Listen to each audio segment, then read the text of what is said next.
sila. Hello, mga palangga ni Mama. Hello. Sa tumayo.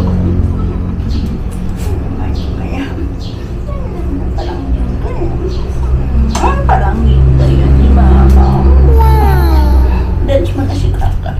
Dance mo na si Kaka. Dance. Anggi, Anggi. Anggi, Anggi. Anggi, Anggi, Anggi, Anggi, Anggi. Anggi, Anggi.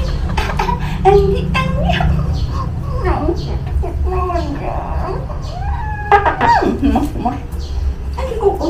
Ayoko na. Gaway na sila. Nagsisilos na. Uy, ba't ganyan? Ha? Bawal mag-away. Good morning. Magbuak tagbo ko guys. Pinalit na mo ni 20 ang usa. Subok ko na to kay akong mister. Ang tag mo na iyang imnon. Pati ako din. Nanginom akong ito. Nato na. Tapos ayan. Good morning. Namuwak na nga akong buwak. So walay agas pa guys. Way tulo. 2 kadlaw ng way to. Dami na akong walisin. Ayan yung bulaklak ko. Namulaklak na siya. Ayan. Ito guys. Magbuwak na tag buko. Itong mga buko guys, binili namin to sa mga bata. Hinahatiran kami dito once a week. 5 piraso o 6 na piraso, ganyan ang binibili namin.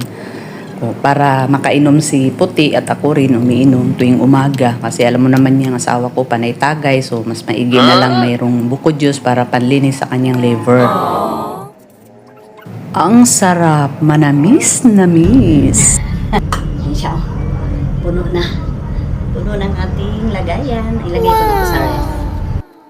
Ang laman naman ng mga buko akin kudkurin at akin na yung snack mamayang hapon. Hindi ko nilagyan ng gatas, asukal. Ganyan lang siya, palamigin ko lang at akin kakainin. Kay lami kaayo ba, manamis-namis.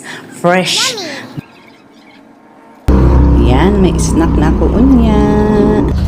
Ako nang ibutang sa ref. Dito na yung ayan, buko juice.